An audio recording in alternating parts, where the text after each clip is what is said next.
வணக்கம் மக்களே. இறால் கூட முருங்கைக்காய் போட்டு குழம்பு வச்சு பாருங்களா, டேஸ்ட்டு செம்மையாக அல்டிமேட்டாக இருக்கும்.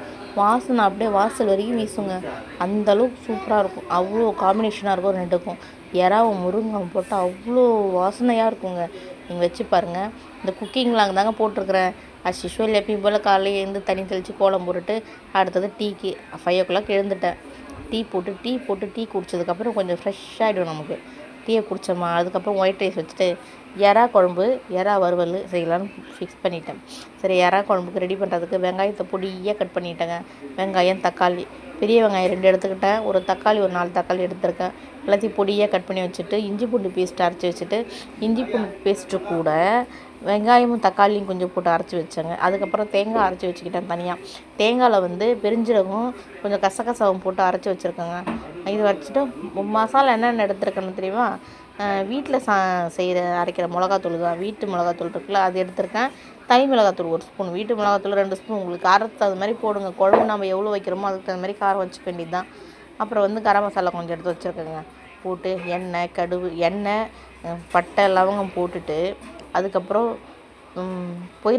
புதினா கொஞ்சம் போட்டுட்டு கருவேப்பிலை போட்டுட்டு வெங்காயம், தக்காளி எல்லாத்தையும் போட்டு பொடியாக நல்லா வதக்கிட்டு, பொடியாக கட் பண்ணதை தூக்கிட்டு நல்லா வதக்கணும். வெங்காயம் வதக்கும் போது நம்ம என்ன செய்யணும்னா கொஞ்சம் உப்பு போடணும். உப்பு போட்டால் கொஞ்சம் சீக்கிரமாக வெந்துடுங்க. அதனால தான் உப்பு போடுறோம். இதெல்லாம் பழைய டெக்னிக்கு.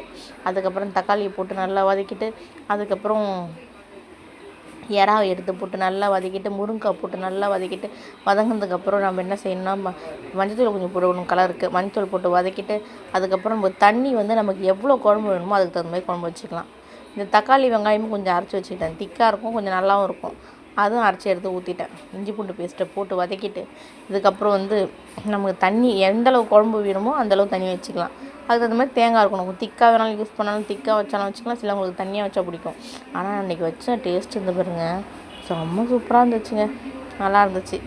அதுக்கப்புறம் அதுக்குள்ளே மறந்துட்டேன்.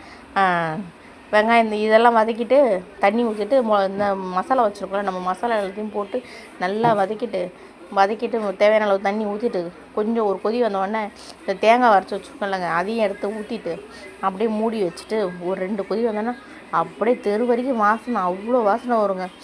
அப்பா செம்மையாக இருக்கும் வாசனை. வாசனையே சாப்பிட்ட மாதிரி இருக்குங்க. ஆமாம், அவ்வளோ டேஸ்ட்டாக இருக்கும். நீங்கள் வச்சு பாருங்கள். வச்சுருப்பீங்க. இதெல்லாம் தெரியாதவங்க, புதுசாக சமைக்க தெரியாதவங்களுக்கு தாங்க இந்த வீடியோ. சமைக்க தெரிஞ்சவங்க நான் போடுற மெத்தடில் என்னென்னா அந்த வெங்காயம் தக்காளியை கொஞ்சம் அரைச்சி ஊற்றுவேன். அதுவும் நல்லாயிருக்கும்.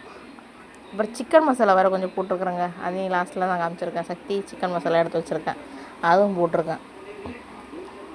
போட்டு நல்லா வதக்கியிருக்கோம் பாருங்கள்.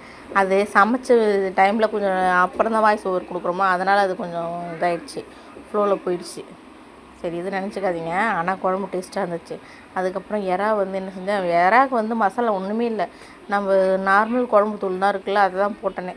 அந்த குழம்பு தூளை போட்டு கிண்டி அதுக்கப்புறம் அந்த தட்டில் தோசைக்கல்லில் போட்டு எடுத்து பாருங்கள். செம்ம டேஸ்ட்டாக இருந்துச்சு. அங்கே பாருங்கள், பார்க்க சூப்பராக இருக்குல்ல, செம்மையாக இருந்துச்சு, நல்லா இருந்துச்சு, டேஸ்ட்டாக இருந்துச்சு. ஆனால் நான் என் பசங்களுக்கு மட்டும்தான் கொடுத்தேன்.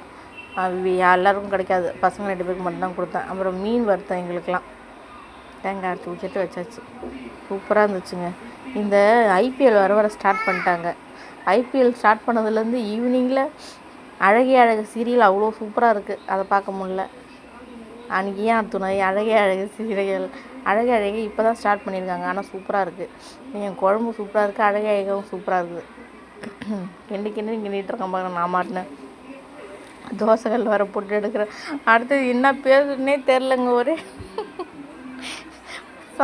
சமைச்சிட்டு அதுக்கப்புறம் என்ன என்ன பண்ணேன், குழம்பு இந்த பக்கம் வச்சுட்டு அது வறுத்து எடுத்துகிட்டு மீன் மட்டும் மசாலா போட்டு வச்சுட்டேன். அது மதியம் சாப்பிட வரும்போது சூடாக செஞ்சு கொடுத்துக்கலான்னு, சூடாக வறுத்து எடுத்துக்கலான்னு சொல்லிட்டு மசாலா மட்டும் போட்டு ஃப்ரிட்ஜில் வச்சுட்டேன். ஒயிட் ரைஸ் வச்சுட்டு காலைல பசங்க ஸ்கூல் போவாங்களா, அவங்களுக்கு மட்டும் தான் இது பேக் பண்ணி கொடுத்தேன். எங்கள் வீட்டுக்கார் லோக்கலில் வேலை செஞ்சார். அதனால் சரி, மதியம் வந்தவொடனே சூடாக மீன் வறுத்து கொடுக்கலாம் அப்படின்னு சொல்லிட்டு அந்த பிளானை மாற்றிட்டேன். அதை முடிச்சிட்டாச்சு. எப்பயும் போல் ஜாமான் இருந்துச்சு. ஜாமான் எல்லாத்தையும் இதை சைடில் இது பக்கம் வச்சுட்டு ஜாமான்லாம் விளக்கி எடுத்துகிட்டு அதுக்கப்புறம் துணியை உட்காந்து துவச்சிட்டு பாப்பாவுக்கு போய் சாப்பாடு ஊட்டிட்டு இந்த வேலையெல்லாம் அடுத்தடுத்து இது கண்டினியூவாக செஞ்சுட்டே இருந்தேன். இவங்க ஸ்கூல் கிளம்புறதுக்கு தலையெல்லாம் சீவிட்டு பாப்பாவுக்கு இந்த வேலையை பார்த்துட்டு அடுத்தடுத்த வேலை இருந்துக்கிட்டே தாங்க இருந்துச்சுங்க. குழம்பு எப்படி இருக்குது பார்த்துங்க, எப்படி இருக்குது, நல்லாயிருக்கா, சூப்பராக இருக்குல்ல, நல்லா தாங்க இருக்குது. பாப்பாவுக்கு சாப்பாடு ஊட்டுறேன். இந்த சீன்லாம் இப்போ தான் வருது, நான் முன்னாடியே சொல்லிட்டேன். அது என் வீடியோ பிடிச்சா உங்களுக்கு சப்போர்ட் பண்ணுங்கள், அப்புறம் வந்து லைக் பண்ணுங்கள். நீங்கள் சப்போர்ட் பண்ணாதாங்க அடுத்தடுத்து எதாவது போட முடியும், என் சேனல் கொஞ்சம் க்ரோத் ஆகும். சப்போர்ட் பண்ணுங்கள். தேங்க்யூ. பிடிச்சா லைக் பண்ணுங்கள். இது ஷேர் பண்ணுறதுக்கு ஒன்றும் இல்லை, பாருங்கள், பார்த்து பிடிச்சா போடுங்க. இது உட்காந்து துணி துவைக்கிறது தாங்க ரொம்ப கஷ்டம். இந்த யூனிஃபார்மை நின்றுக்கிட்டே இருந்தால் கூட பரவாயில்ல, நான் வர எப்படி இருக்கேன்.